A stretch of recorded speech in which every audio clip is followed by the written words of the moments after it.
Says nope. Boop, boop, boop, and then it gets canceled. Says, Boop. Boop. Boop. Nope, name's And then it canceled. fades, and and X. then it comes back to the screen. And then everyone goes, who did it? And someone goes, it was me. Hello and welcome back to the Sidescape Gaming Podcast, episode 129. I'm your host, Jake Burke, and joined, as always, by James St. Charles. And our forever guest. Our third rotating chair that just has never rotated. It can't spin. It's glued. That's Ted Libby. my You know, one day we should rotate it. Oh, that'd be so great. Just one day, Ted just not on the show. James, who's your dream? Ted. James and I are talking. Okay? Yeah. The co-hosts are talking. Mm-hmm. Who's your dream guest? You just get to pick one person to film an episode with. Someone I know, or like someone like that would be like amazing to. As Amazing. A guest. Pie in the sky guest. Who you got? Jason Schreier. Jason Schreier. There you go. Okay. That would be like. I feel like we would learn so much, and it would just be like one of the best talks we could ever have, like That's with true. anyone. That's true. You could almost ask anything. Like I feel like I could just level up in knowledge on the gaming industry with his knowledge, and you feel like that's someone you talk with, and it's like a once in a lifetime kind of talk. I like that. Yours is way more in depth and well thought out than mine. Who's your guest? What was yours? I think Dwayne The Rock Johnson would just be a great member to have on this podcast. For Dwayne The Rock Johnson. He just gets really excited about Diablo. Does he play 4. video games? Oh, I doubt it. Okay. I doubt it. Mila Kunis does. So that'd be kind of fun. A day. Mila Kunis would be good. Yeah, apparently she's a big World of Warcraft lady. Wow. I know. She's raiding. She's raiding. Oh yeah, all day. Ted, what class does Mila Kunis play as? Druid. She looks. I think she's like a healer, maybe somebody who like keeps the team. Feral together. Druid. Yeah. Feral Druid. DPS Druid. Or a Boomkin. Wow, this is a much nerdier World of Warcraft conversation than I was expecting to dive into. Ted, speaking about numbers, you don't know the subclasses. You don't know the subclasses of the Druid? You idiot! Wow. I was a gnome mage that made it to level 20, and then I walked away. You know, that's mine, because I went to level 20 and I got that Hearthstone border, and then I was done. That was it. That's all you needed. Yeah. Ted, speaking of Blizzard, speaking of numbers on the screen, speaking of percentages, tell me about your experience playing the Diablo 4 beta. I know. Yeah, Diablo 4 opened up a more public beta this past week. Just last week. James got to play the super secret KFC Double Down beta. I also played a little of the open beta, not as much as you though. Oh yeah, level 6. I had a pretty hefty sesh. So I did play it. So I have my secondary thoughts. If you want to hear most of the same thoughts, go watch our last week's episode because James, I think, nails a lot of how the game feels. But I just wanted to chip in. The main What class did you play? Just for a second. So we had a big long debate about the different classes. I picked a necromancer. Good. And that was the only class that you couldn't play. You can play necromancer or druid during the closed beta, so you got the experience. So I ended up picking a necromancer, which is one of the new classes, which felt very similar to Diablo Immortal. Necromancer is pseudo spellcastery class. Basically, I had an auto attack, and I summoned little skeleton buddies who would kill things. And the way I spec'd is that I had a very high % chance when an enemy died or was damaged to drop a corpse. Okay. And then I had a button that would explode that corpse like a grenade. Yep, that's the way to build. So I was in a group of 4 the entire time, so everyone else was just making corpses, and I would just run around behind them, pressing the X button, and just like blow everything up, and just everything was exploding. It was great. That's awesome. Yeah, it was a lot of fun. So I played on the Xbox. I played split screen, and then we had 2 people playing on PCs. Oh, and it was completely seamless. wow. It all just worked with no issues whatsoever. It just works. It just works. You link. All players need to link their BattleNet accounts, and all of the searching, all of the friend grouping is done through there. So it's just completely seamless. The only thing that's not seamless is that the 2 people on Xbox have to be in the same place. So if one person teleports back to town, both of you do. Okay. But it was that is the case for you because it's split screen. Yes, for all people. Yeah. Apologize. But not like if you were playing Xbox and someone else at some other place was Right, playing Right, Xbox. right. The Yeah, split yeah. screen. But honestly, it was really nice because only one person has to do all of those things of like, we need Right. to leave. One Yeah, person they does just it. do it and you just Yeah. do whatever you want. Yeah. But the cross-playness of it was fantastic. The game feels great with a controller. That's A what lot I'm like loving it. Diablo 3 on the controller had it like the dodge button and everything just kind of works. How do you Uh, cast your abilities? Are those like D-pad or A, X, Y. Sorry, this is X. So the face buttons, I guess, on a controller. face buttons? Okay. And then you get the 2 bumpers are your 6 abilities, Okay. I Nice. believe. That works really good. So it's really customizable. Yeah. Yeah. And they just let you pick what buttons do what abilities, so it was perfectly fine. Very cool. The other thing that I wanted to bring up is that this game has level scaling. Right. James talked Yep. about it briefly, and I didn't quite understand what you were talking about, James, and I still don't think I do. Once again, go watch that podcast for that. But so we were having different people in the group jump in and out with different characters who were all different levels. Right. And Oh, so Ted, started, just so I can ask you, so you had other yeah, people besides the group of 4 playing with you? no, so same 4 people, but they were They had logging different out with, leveled yeah, they classes. had they had Yeah. been playing all weekend. I started on Yeah. I see. Sunday. Okay. So I was level 1 at the start, and like, I came in with somebody had a level 6, somebody had a level 10, and then at Yeah. certain points they would be like, actually, I think I'm going to pop onto my level 15. And so we were playing with all different level ranges across the whole board, and it didn't matter. That's so Right. cool. That's It so was cool. really cool that Why? like Yeah. I didn't feel underleveled. They didn't feel Why it overly. doesn't matter is because it's what you were talking about. It's like the level matches your level. It may not match your item level, Mhm. but it'll match your hero level. So you can have like some really sick legendary items, and you could just be destroying everything. Yeah. But most of the time, you're just facing enemies at your level. So it Mhm. doesn't matter if you're with a level 25 or a level 1. Level Mhm. 1's facing level 1, level 25 is facing level 25, and it looks seamless with both. Yeah, the So damage just calculates that to work. right, That's really and cool. And that's how it should be. it's really cool, and it Yeah, makes it, and so that's, we were talking before the show started, like, how are people gonna play? Like, honestly, like, Jake, you if you're pop in. playing and I've been playing for way more than you, I've stayed up for 3 days straight, and you're like, "Can you Doesn't wanna play matter. with me?" I can Nope. just jump into the game, and I'm sure there will be outlying issues where, like, if you come in with an end game character, you're just Mhm. gonna have more abilities. But There's only one overall, issue, and I think it's called the Butcher. It's like a random mob spawn that like is OP for everyone. So, Oh, yep. okay. you, but Yeah, it's really difficult to fight. apparently Yeah, that it's random and that happens. That is a challenge for anybody at it's all a levels. challenge. Yeah, you could Yeah. leave or you could just try and win. Yeah. But no, the level scaling was really seamless, and that gives me a lot of hope where I can just like, you can jump in and out of people's games and just cruise around kind of playing this game together, which is Yep. very fun. That's why I was worried at the start because I had a friend who had been playing more than me and they wanted to join, and I was like, Mhm. ooh, I don't know, they're gonna be higher level than me, and then we're gonna be facing like higher mobs, or I'm gonna be like under leveled. Mhm. But then when they did join, and I didn't notice any difference. They could have been my exact same level, and Yep. we're just fighting the same thing. So it Yeah. was really nice. It was really Yeah, cool. and also Uh, what's nice is well, I guess we could get into this is the item sharing with a group. mhm. So if maybe this person has this. It's like, hey, do you need this item? It's really good for your build. I'll drop it for you. Or Yeah. that's always a nice part. I know I didn't have that much because I was so early game that we So weren't like, that's where it doesn't help. It's like you'll have early game items, so it's like you can't really give it to someone who's higher level because yeah. they'll have level 20 something items. That Mhm. it does. There's no item scaling, but there's Yeah. mob level scaling. Yeah. Right. But no, all of James's points from last week were dead on. Game looks beautiful, very kind of dark, ominous. Diablo 3 was very colorful. You know, Fast. yeah, like fire, like lamps and candles were very orange. Ghosts were very blue. This is going for much more toned down palette, much darker, much more sinister. Pacing feels great.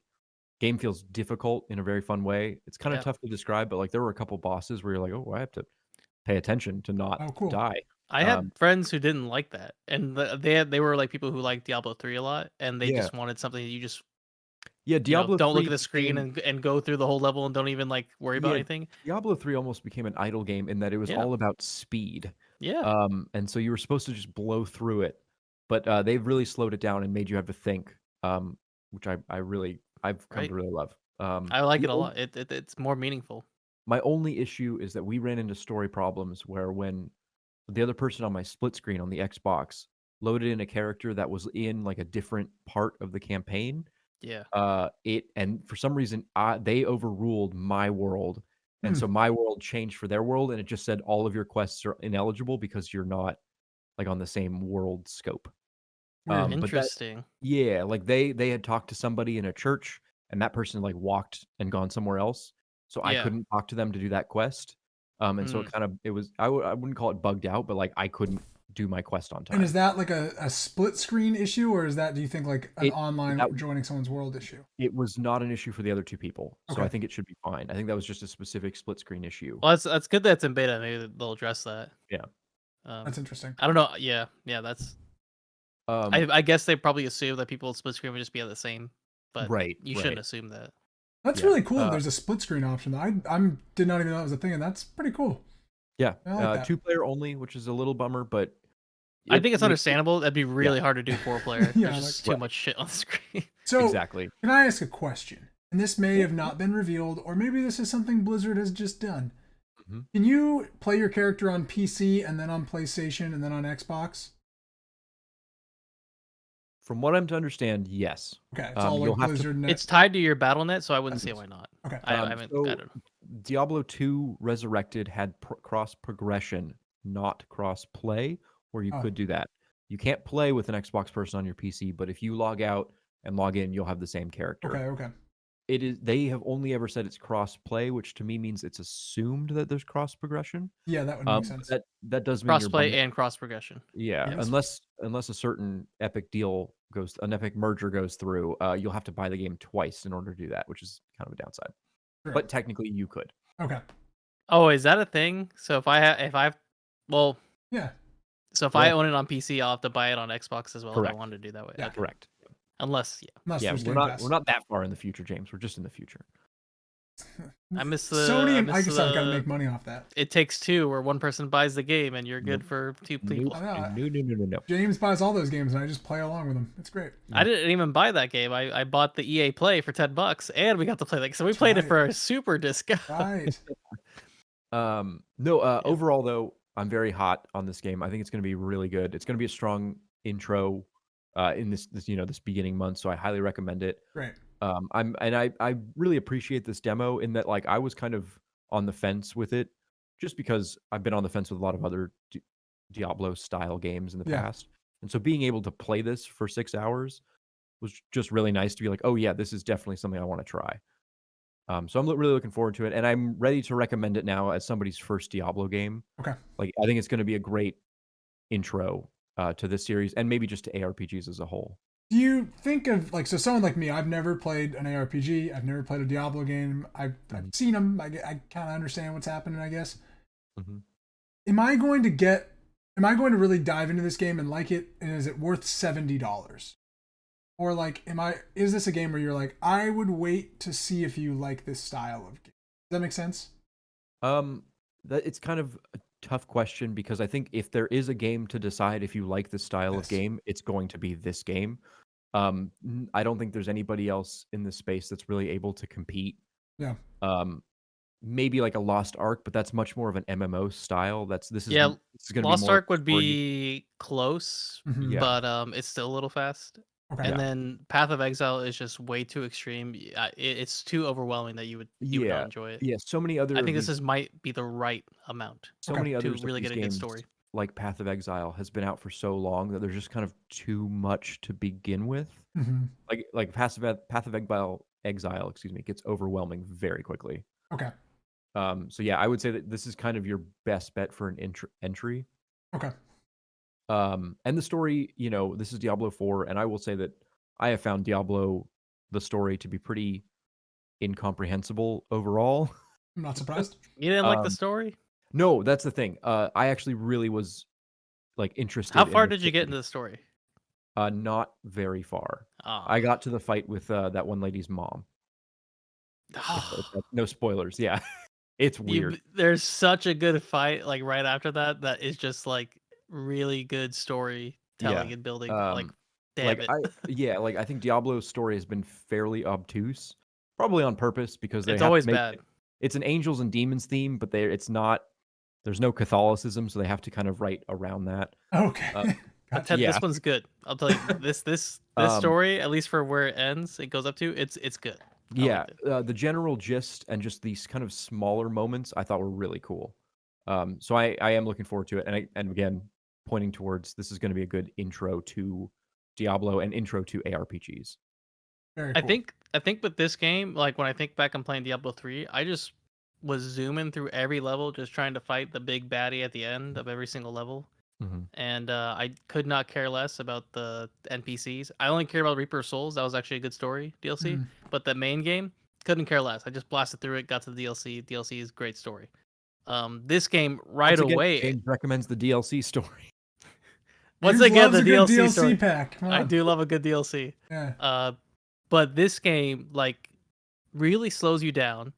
But when I was playing, so first closed beta, I was watching every cutscene and taking in the story, trying to figure out what's going on.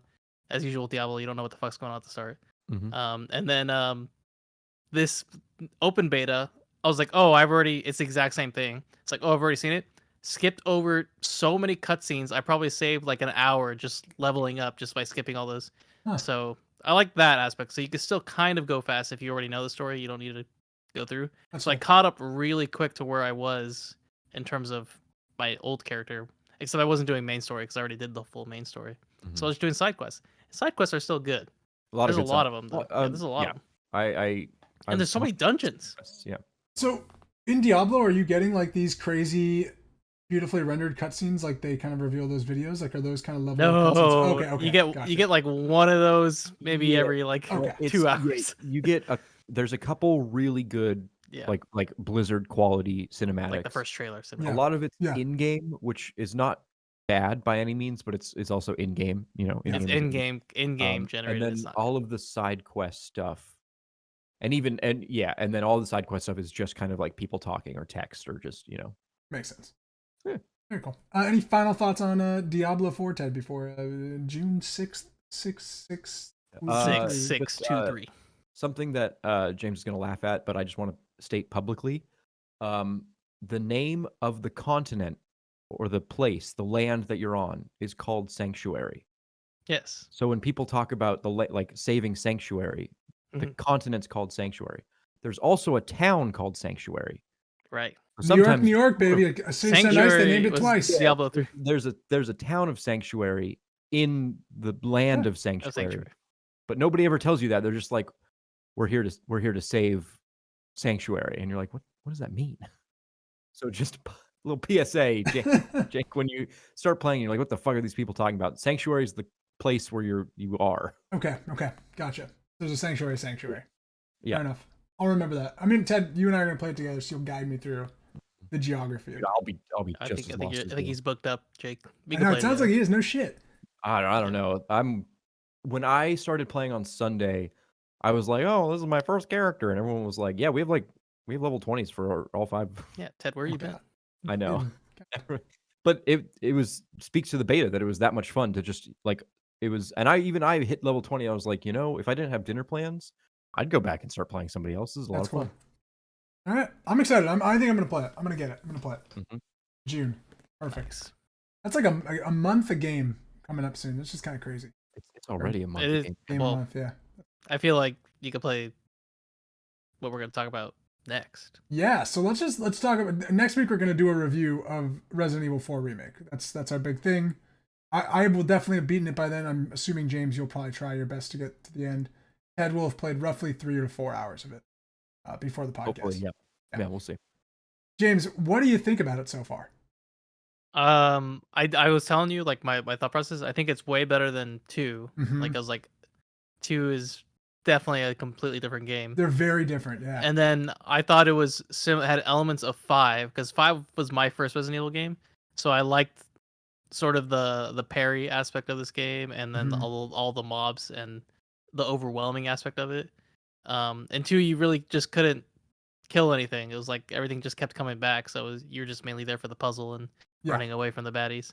This one you actually have a fighting chance, and it's really nice. And the level layout, absolutely fantastic. Like I definitely like Resident Evil just does a really good job of fully utilizing a level is what I'd say. Yeah, it's a great way like to put it. going through checking every little thing, figuring out like, oh, hey, there's this little piece here, or there's a little puzzle here, or it's like, it says there's a treasure here. Where is it? Oh, it's up above. Oh, it's like you really like it makes you like look at the whole map and appreciate things, and it's beautiful. Yeah, Like, it's and eerie. Like it's a crazy game, and I mean I think we're just talking about it briefly, and we're gonna have a full review like what this game's about. But first impressions wise, fantastic. Runs like butter. Capcom has before the podcast we were talking. I was like, Capcom is at their best they've ever been. Especially with the games they're releasing. The RE engine is like, I mean, it's so beautiful. Mm-hmm. It's just crazy. There's a place, there's a castle portion of this game, and there's like a throne room kind of area that's got like a layer of fog on it, and it is like the coolest looking environment. I like pulled Maddie. That was inside the church. Yeah, inside the church is very similar. It's got that layer of fog. I grabbed Maddie from upstairs. I was like, you gotta just see like the lighting in this game, because it's like absurd how nice this game looks. Like the way that light cuts through different areas, and I think this game's like fantastic. It's so good. It's so different than RE2. RE2 Remake is like 2 and 3. I don't say 3 because 3 is 2. 3 was 2, and 3 is, to be very honest, I think 3 is kind of forgettable compared to 2 and what 4 is. Yeah. But this is like such a great action, like horror isn't even like, it is kind of a horror game, but it's not really scary in that way. Like it's tense. There is no scary, but there is definitely like some like scary aspects. Like the chainsaw stuff is that was a lot in 5, but in this one it's not scary in the sense of like, hey, someone's gonna pop out and jump and kill you. It's like, I see you in the distance. Yep. I'm gonna do my best to like fight you and get around you. Yeah. Like a lot of times I find myself going, okay, we got this, and like coming through rather than like you open a door and something jumps out at you, which is like not my type of thing. I don't like having stuff scare me in that regard. So I like how this.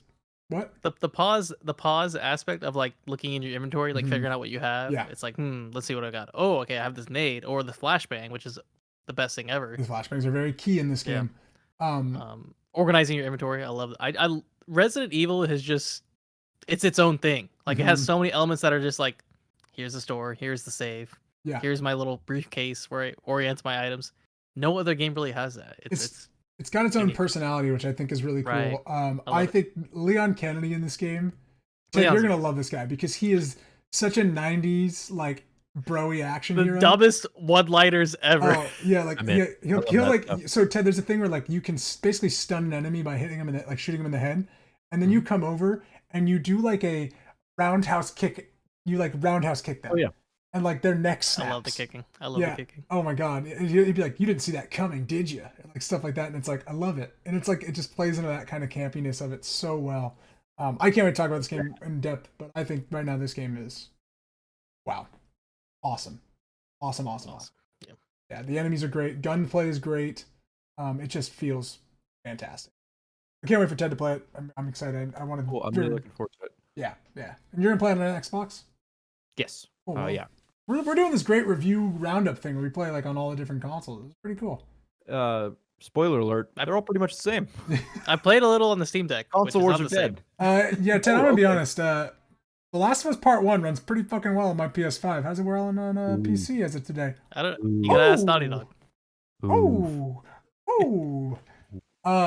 Anyways, Valve did something crazy, James, right? Didn't Valve just do something just ridiculous the other day? What'd they do? Did they like announce a sequel to something like the biggest fucking game of all time? Left 4 Dead? Yeah, Left 4 Dead. Left 4 Dead 3's out. Oh, sorry. They had Counter-Strike Go sequel. And people are like pretty cool with it. Like, I don't think people very are cool with it. Yeah. Just call it what it's called. Counter-Strike 2. Counter-Strike 2 Electric Boogaloo. There's actually never been a Counter-Strike 2. There's been like Counter-Strike 1.6, and there's been Source, and there's been Go. Wow. Do you think their next game's going to be 4? Counter-Strike 4? And they'll just skip 3? They'll have like a 2.1 Valve game with its never 2.6. named 3? You're not getting a Counter-Strike 3. It took 25 years to get your Counter-Strike 2. Can you describe to me what this Counter-Strike 2 is and why people are happy about it? And because I'm confused. So this is Counter-Strike Go on Source 2. Okay. Which is like an engine they've been working on for years. It's any of their new releases that are coming out are going to be Source 2. That's a Valve So proprietary engine. Right. Yes. Source engine is made by Valve. James, do you know what other games is on the Source 2 engine? Dota. Is Dota on the Source 2 engine? I believe it's Source 2. Let me see. Do Dota 2. you know Half-Life Alyx was on Source 2? I was gonna ask. I think so. Okay. Yeah, Dota 2 is Source 2. Dota 2 Artifact, that Dota card game that came and went. we don't talk about that game. Dota It doesn't exist. Dota Underlords, Half-Life Alyx, and Aperture Desk Job. Yeah, so basically all of their new games that they've had in recent years have been Source 2. Okay. And Aperture Desktop's fantastic. That game's a great game. That's a great video. Absolutely amazing. Anyway, so yeah, this is like a real big overhaul for CS:GO. It's so big, they're doing the Overwatch treatment where they're replacing the original CS:GO, which I talked about this last week, which I don't like. I don't like that you replace like an old setting of a game, even though it's like an inferior setting for Counter-Strike 2. Yeah. Right. It's going to be much better, but people still like playing old games that have been inferior. Like, hey, Counter-Strike Source was better than 1.6. People love going back to 1.6 and playing like that aspect, that resolution. So it's going to really suck that you can't go back and play original CS:GO, original Overwatch, like all this. So one thing I don't like about it. But it's such a big graphical leap and gunplay and all these things that I'll dive into. That it might not be as bad as I'm thinking it is going to be, because it might preserve the game more than prevent you from like, hey, I liked when the gun didn't shoot as well in Counter-Strike Go as it does in 2. Okay. It's basically the same game. So what they've done is they've kind of reworked how the lighting and the visuals are, and definitely more true to like actual lighting. Yeah. So things are brighter in certain light settings, things are darker in certain settings. They have a whole video on how the smoke grenade works now and is different. Right. Right. So that's one of the biggest things they've showcased, and everyone loves that change. So you have like a smoke grenade that behaves like a real smoke grenade. Doesn't behave like the Valorant smoke grenade. And you can throw a grenade at it and it can, for a split second, like pop the smoke a little bit. Yeah, and then you can see through it. Made? So smoke now it's now its own. It's a 3D object of its own. So it expands like real smoke. So it fills in gaps realistically. Oh wow! And then you can destroy smoke in that same way of it being just a bunch of little, particle objects. You can. So when you shoot a bullet, it flies through the smoke and leaves a bullet hole through the smoke that you can look through. So you can peek through the smoke that way. So before, cool. Before that wasn't a thing, and like sometimes that's like not a bad thing. Like you just throw a grenade through a smoke and nothing happens, and that's how people play it. Just go. But what would typically happen is if someone put a smoke down and they wanted to push through, you would throw a Molotov, which would counteract the smoke, which is a little silly, but that's how it would work. So it would just like shut off the smoke. But now you can just do a frag grenade, and for like a little, like couple seconds, you can see through the smoke and see if someone's crossing and shoot them, which it's been pretty game changing. That's pretty People cool. just can't hide behind smokes and just like push a point. So very tactical, very good decision. They've overhauled some maps, reworked some maps. That's pretty exciting. They dove into this. Right now, there are some maps, they're calling them touchstones, which just visually look different, but they're the same maps. And a lot of people think this is just to test new ideas in old Counter-Strike. And then they've something called upgraded maps, which are upgraded with like cosmetic effects. And this is what you're seeing a lot of screenshots of. These are the like honestly, technically awesome looking new light systems, and kind of cool reflections and stuff. Okay. And then they're overhauling maps, which is their third category, which is like completely ground up. It's still an old map, but it was completely rebuilt with new ideas in mind. And so they have this whole like map tier list. Yeah, so that's it's not as simple as what Overwatch did, which is just like change the lights. And that's it. It's much more in detail. There's like a lot of little cosmetic things and different ways to play the map, which is because always a thing in Counter. That's a big thing. If something's different, these teeny little changes that we don't even notice is a big deal to people who are playing this game, playing the same map even every day. So it's a good thing. And like I don't know, Jake, what's your experience with Counter Strike? Have you played any at all? I understand the idea of Counter Strike. You understand it because it's very similar to Valorant. Valorant. That's the only reason I understand it. Yeah. But I've never touched it. I think I was in one game once, and I was like, I don't play this. Yeah, this is like, to me, I think it's like a League game or like a Dota game. You're locked in. Yeah. It could be an hour of your time, and it's way longer than Valorant. So you're going 15 rounds. So do you have more bullet points on what this new game is, or can I ask you some questions? I mean, so I got well, I do have some more, but we can. What do you got? My main question is, why is Valve doing this? Why take CS:GO away? Because that's like their product, right? Or is that the main thing is they are upgrading it to the new engine, which is going to work better with as technology moves forward, engines get old, and this is just keeping up to date with current technology. This is going to work better with the new DirectX that Microsoft is releasing, which subsequently it'll probably work better on things like Windows or Linux or whatever you're playing it on. So I believe, James, this might be in your bullet points. It has improved communications with server ticks. Yes. Which is there's a lot of like computer science stuff going on in the background to make, which they didn't explain at all. So I don't know how they're doing it. James, go ahead. You're smarter than us. Well, they're calling it a sub-tick system, which is like never been heard of. So for the longest time, Counter-Strike has been what is called a 64-tick server. Okay. And that's if you were like to tell someone like, hey, you played a 64-tick, like they wouldn't be able to tell the difference. But then there's been these private companies like Faceit or ESEA that use Counter-Strike, but then they have their own private servers, and they have what's called 128-tick. So it's double the response. So it's a little bit of like a faster server. More your shots are gonna line up better with ping and all that. But now Counter-Strike, or at least Valve, has caught up, and they're like, actually, we have an improved system. It's called the sub-tick system, and what the sub-tick does is it in the server analyzes where you are, what you're doing, versus what someone else is doing. So every person is analyzed for shooting, looking, and by that system, they're able to determine accurately like who shot first, basically. Yeah. Oh wow. Like that's when it comes down to that, it's like who won. So it's not rollback; it is active, and it is I've seen it in action, and it looks good. So it's like someone could be playing in France, and you're playing here, and there's not a huge that's a wide latency.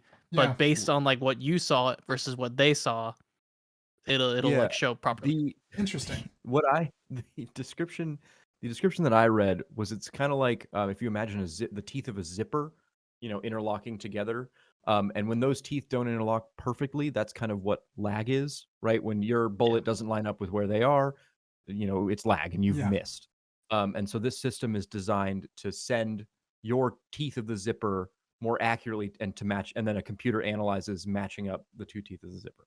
I always love matching my zipper with someone else's, Exactly. I'm just saying Counter-Strike too.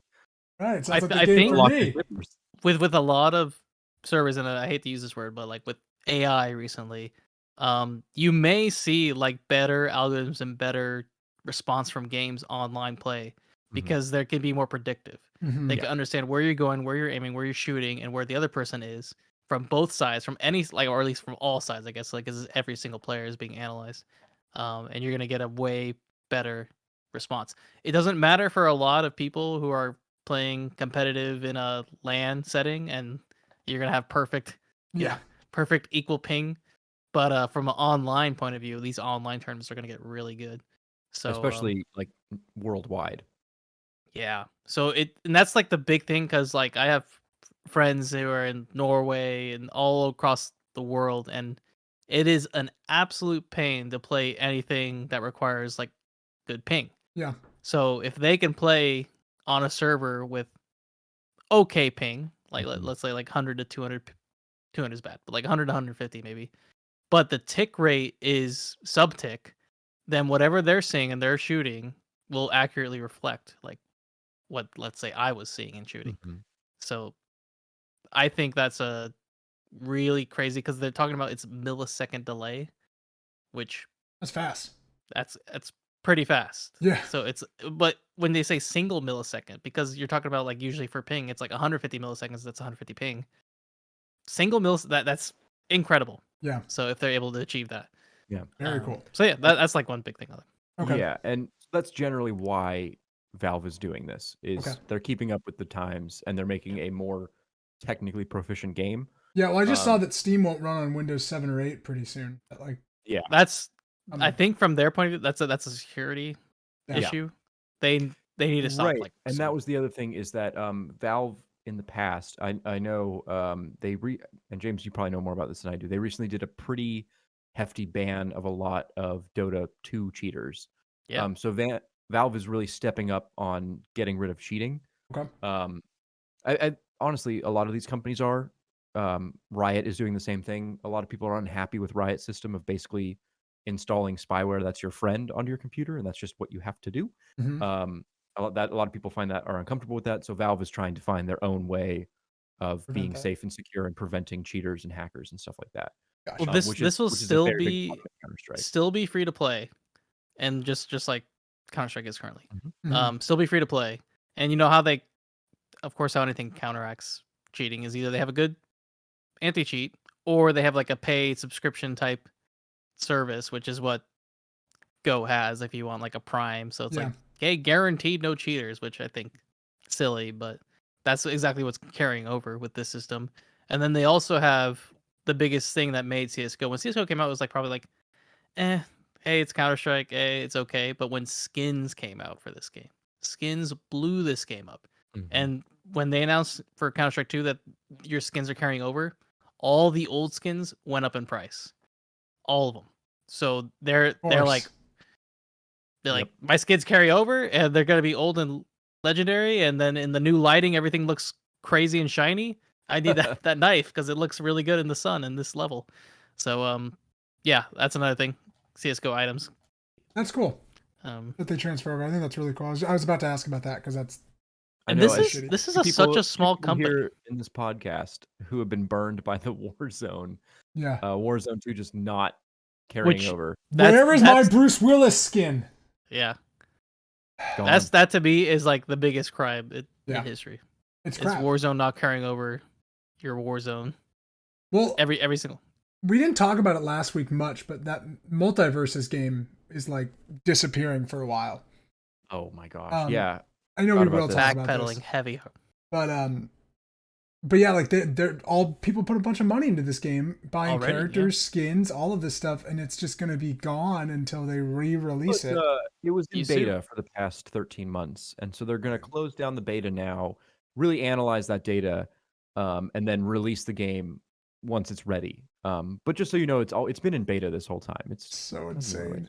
The game is never coming back out again. Drop below 500 for a month, and then suddenly the beta needs to be taken offline. Yeah, interesting. Sorry, James, you have more stuff about Counter-Strike? I didn't mean to derail. That's all I got. That's about everything except you basically, if you're not in CS2, you haven't played Counter-Strike enough, and you're probably not going to get in. Yeah. So all the beta invites have gone on to mostly pros, anyone who's been to a major. And I watched a bit of it, and looks fantastic. It's great for the Counter-Strike players. I'm not a Counter-Strike player, but I've watched a lot of Counter-Strike, so I understand a lot of what goes into it. I guess really briefly, I do want to say that this is also coming out at the same time that Valve is releasing the Source 2 engine to the community. Mm-hmm. I think it's available in a limited capacity, but Source has been a very it's very easy to get in there and make stuff and do stuff with, not easy from like you and I could do it, but like if you're into this stuff, you could do it. And I believe maps, filmmaker. Yeah, Counter-Strike 2 will be releasing alongside a lot of the tools that people need to make things with Source 2. That's very cool. So that's part of it as well. That's where like Gary's mod comes from, right? That's Gary's mod with Source. Okay. Well, there's gonna be a Gary's mod too. Oh. Might have virtual reality. Yeah. Okay. That's cool. That's very cool. Yeah, that's where Gary's mod. But Source 2 is good. I don't think it's amazing. I don't when I see Unreal Engine 5, I think incredible. Like this is the future, and especially with all like the Fortnite stuff that's been coming out recently, where they're making games in Fortnite, or recreating like Call of Duty maps in Fortnite, and that's pretty powerful. You're probably not going to get that same level of detail with Source, but I hope we'll have more Valve games coming out. Yeah, and also I'll stick up for the Source 2 engine in that, like, Counter-Strike is it's a joke now that Counter-Strike can play on any computer, right? There's somebody in Russia who's playing on like a machine from the 90s who can still somehow play Counter-Strike and it's working. And so I'm looking forward to the Source 2 engine as being like a way for a lot of different computers or even a lot of different systems to play these games. Yeah. Like Unreal Engine is awesome. My laptop is not going to be able to run it. It's just not going to happen. And I might have to buy the next Xbox to really get the most out of, the next generation of technology. Yep. Source 2 though, probably run on a potato. Yeah, it probably will. Hey, if Gladys can, so can Source 2. Yeah, exactly. Any final So thoughts on Portal 3. Counter-Strike? Nope, that was That was your final one? thought. Just really quick, since we mentioned the multiverse thing, I think we can end our show with this little. So yeah, MultiVersus, which we did talk about recently, about how it lost its player count went to next to nothing. They've decided that they're pulling. Have they already done it? Is MultiVersus already offline? That It's I soon, should find right? out. They're going to I think it's soon. pull the beta offline, and they've said that the game will release sometime again. April 4th. April 4th. So yeah, in like 5 days. More by the time this show is out, it will be gone. Sorry, I'm reading June 25th is when the multiverse beta fully closes. at the end of June. MultiVersus. Digital stores have closed April 4th. Okay, so you can't buy anything anymore. But yeah, they decided that they're going to pull this game, and then they have said that it will release sometime in the next calendar year. Mm-hmm. Within 2024. In 2024, yeah. Which then, when you sent us this this information, Ted, in our little text chain, I literally just saw hard cut, the Always Sunny music playing, and in quotes just says, "And MultiVersus never releases again," because there's no way this game ever comes back out. No. This is insane. The fact that people put, and then no one's getting refunds. I have a theory about this. But you're right. So I think that this game could re-release. I bet you we are going to see it come out as not as a games as a service, but as a product, the way Smash Bros comes out, where they're like, hey, $50, all the heroes, and whatever. You know what I mean? And they make it a product because they know now the service has failed. Yeah. Right? They made a free-to-play game. They sold it characters and skins for money. And 6 months down the line, less than 1,000 people were playing it on Steam, on Steam's recorded numbers. Yeah. Granted, Epic. It was on Epic. It's on Xbox, so we don't have the full story. But we know. But less than 1,000 people on Steam is pretty telling. Yeah. And so their service for this has failed. It is a failure of a free-to-play game. Obviously, monetarily, they're shutting it down. This beta thing is just some nonsense. Yeah. Fortnite is not shutting down because their beta process is over. So I think we might see MultiVersus come out, but we'll see it come out as a product for $60 or maybe even $40. And in my head, when I was thinking about this, is like, okay, so you're gonna hypothetically re-release this game, and the people that like your game, that are currently playing and liking your game, you're the one that is shafting them. Yeah, you're taking away what they've paid for and put money into, and then are enjoying, and are going to re-release it probably for money. And I doubt that if I bought my, Wonder Woman, Black Adam, and all these different characters, that you're going to reimburse me somehow, or I get a discount when I buy the game. I would hope. I don't see absolutely. how this re-releases in the same state. They'd have to do some major overhauls or some serious improvements for to win back their community, which is completely dead. Dead. You just kill the game, off it in the backyard. And that's what sucks is a lot of these types of games that have released Smash clones. Yeah. All suffered. Yeah, the only one that Brawlhalla is the only one that's killing it. People love Brawlhalla. That's it, yeah. Yeah. It's crazy, man. I got nothing more to say about it. It's unfortunate. I really enjoyed playing it, but I was kind of taken aback by the free to play nature, and I was talking about this around the dinner table.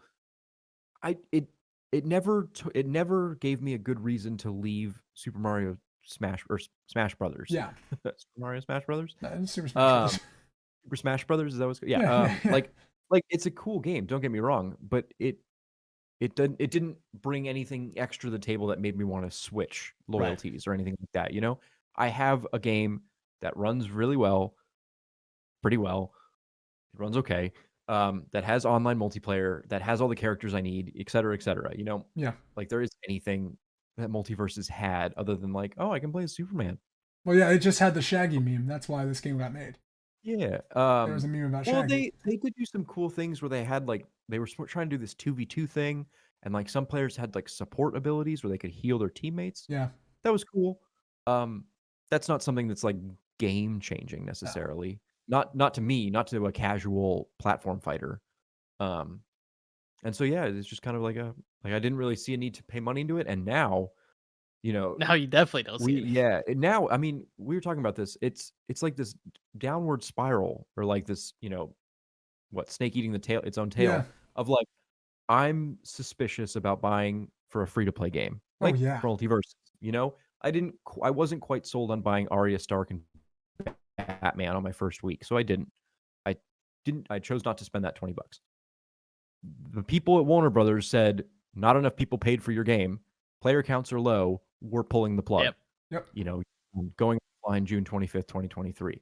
Me looking at that going, I'm not gonna buy another Warner Brothers free to play game or No way. something. You know, I circle of like I don't want to buy it. They close the game. I am This feel to justified me in not spits to games as a service and paying for battle pass or characters and them just being able to be like, nope, no game anymore for you.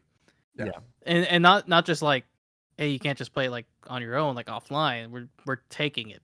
Yeah. Right. So and that's why I think it'll come out as a product, because they do have an okay game here. I don't mean to say that MultiVersus is bad necessarily. And if it came out of like all the characters, maybe $30, $20, you know, sure, buy that for a party night or something. Who knows? Yeah, actually, that's interesting. I wonder if it is just going to be kind of released like that to almost just be released to die. Like, how much money can we scavenge off and this? just leave it. This ultra Which product. I mean, that puts it in a better state of it just never comes back ever again. Yeah. At least you can play offline, split screen with your friends, maybe, or something. Yeah. But it's still, the whole situation is just a bummer. But Ted, we've been betting on this podcast. You want to do a little bet? No. What was your bet? I would say this game doesn't come out in 2024. Oh gosh, who knows? I'll buy you a pizza. Like a whole pizza or a slice? A whole pizza. All right, I'll take that bet. All right, but like if I win, you have to buy me a pizza. Yeah. All right, cool. You like Little Caesars? No, I don't want Little Caesars. No, it's gotta be a high quality pizza. Okay. All right. Costco, right? You like Costco? Yeah, Yeah, I'll take a That is the Costco number pizza. one. All right. Yeah, the Costco Supreme or whatever it's called. Perfect. No, Supreme doesn't exist anymore. We just exposed you. What? There's no Costco Supreme. What? What did they Jake, do what's to this it? how you been doing Costco? They got rid of it. Took it away. Do you just get pizza, pepperoni, or cheese? You get pepperoni or cheese. It's open beta ended, and it'll be released at another time. Yeah. It was an open beta for 23 years? I think it's like maybe available in like Canada or something like that, or Oh man. Japan. Yeah, there's no Supreme anymore. Dude, that fueled my workplace. Was the Supreme pizza. On that bummer note, Thank you so much for watching the 129th episode of the Sidescape Gaming Podcast. My name is Jake. That's James. That's Ted. I'm pissed that there's no more Supreme Pizza. And we will see you next week for Resident Evil 4. Yeah. Also, James, isn't it cool when you play Resident Evil 4 and then like you press the play button, it goes like the gong? I do like that. Yeah.